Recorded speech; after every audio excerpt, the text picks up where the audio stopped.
You break out of an egg, with your tiny legs pushing against the hardened casing.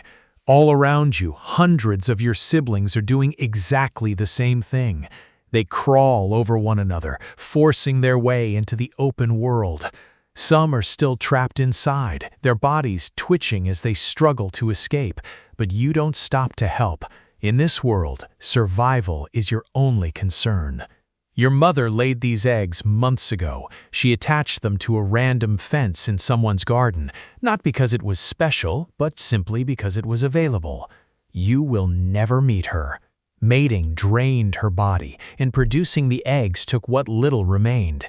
When winter arrived, she was already gone. Frost covered her body, and eventually, there was nothing left. But the eggs survived. Now the weather is warmed, and your life begins. Your siblings crawl everywhere. Some move quickly, desperate to escape the crowded egg case. Others barely move at all, still struggling to understand their surroundings. Then, instinct takes control. You bite the sibling directly in front of you. It is smaller than you and barely fights back. Its legs stumble beneath it as you attack again. Within moments, it stops moving. You begin eating. There is no hesitation. To you, it is no longer a sibling. It is food. And you aren't the only one. All around you, your brothers and sisters are doing the same thing. Hundreds of newborn mantises are turning on one another, fighting and feeding wherever they can. Some will survive. Many won't. You don't care which group you're in. You climb away from the egg case and onto a nearby plant stem. Your tiny legs grip the surface as the stem moves gently beneath you. The world is enormous. You don't understand most of it yet, but you already understand one thing. Wait for food. An aphid crawls across a leaf. It's slow, easy to catch, but it's barely worth the effort. So you wait. Then something lands nearby. A fly. It rubs its front legs together, completely unaware that a predator is watching. You remain perfectly still. You don't chase it. You don't need to. You simply watch. Then, in a fraction of a second, your front legs shoot forward. They clamp around the fly before it can react. Its wings beat wildly. Its legs kick desperately. But your grip is too strong. The struggle ends quickly. You eat, then you clean your legs and return to your position. Waiting, hunting, growing. Every meal makes you stronger. Your movements become faster. Your grip becomes more powerful. Your strikes become more accurate. But your siblings are growing too. One day, you encounter one of them. This one is different. It's large, fast, and confident. It sees you. You see it. There is no time to escape.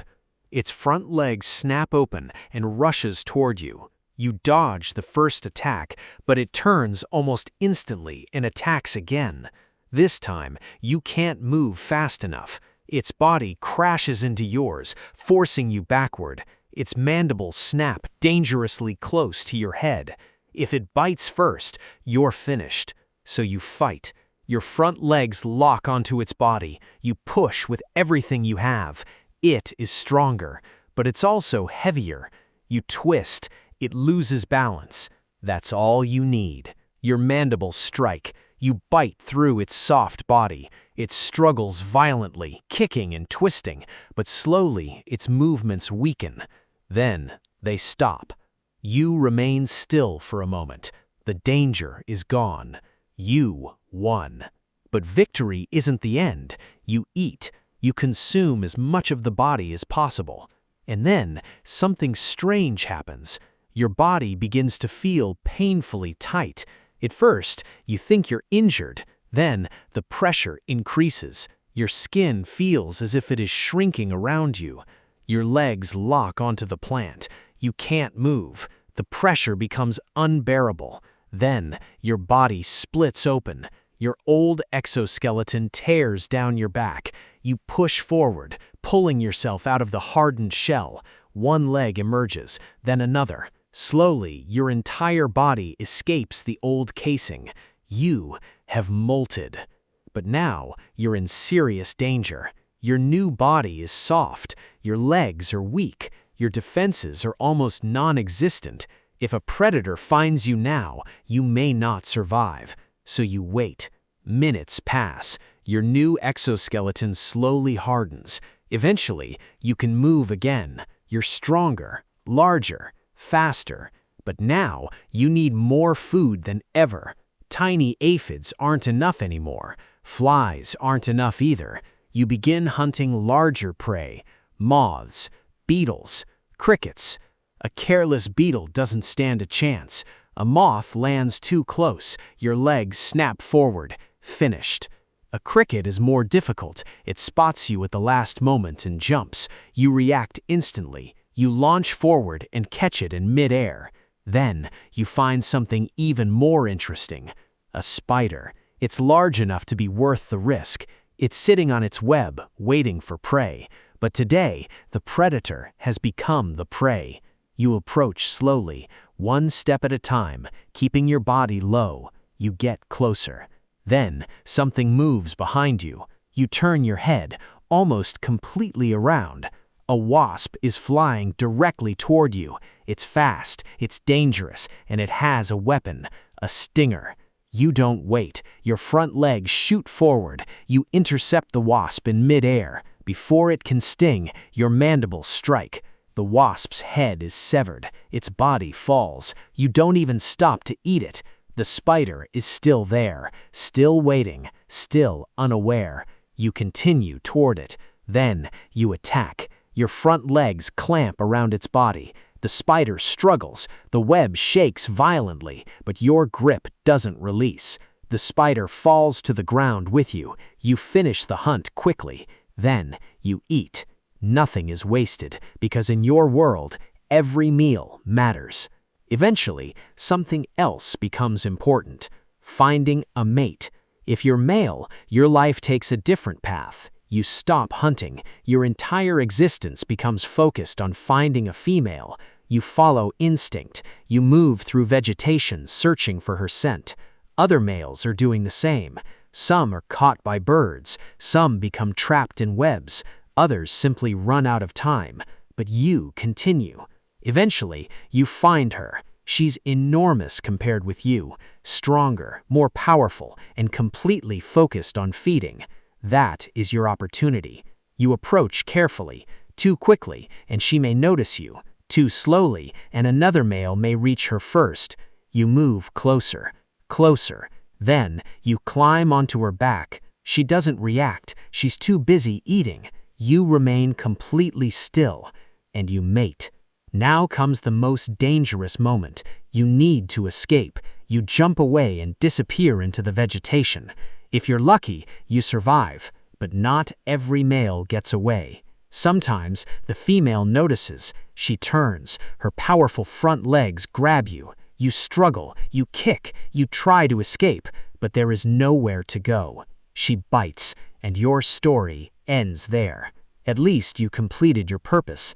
For another male, hesitation can be just as deadly. He waits for the perfect moment, but there is no perfect moment.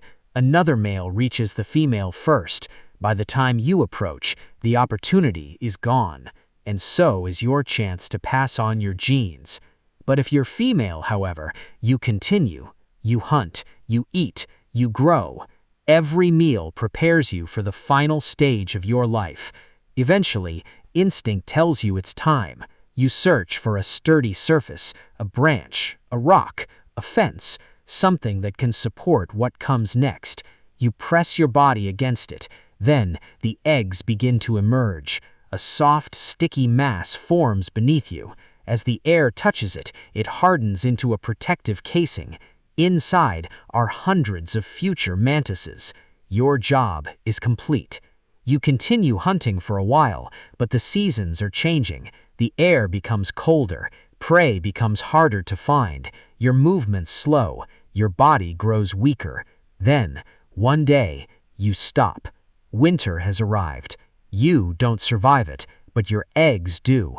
They remain attached to the surface, protected inside their hardened casing.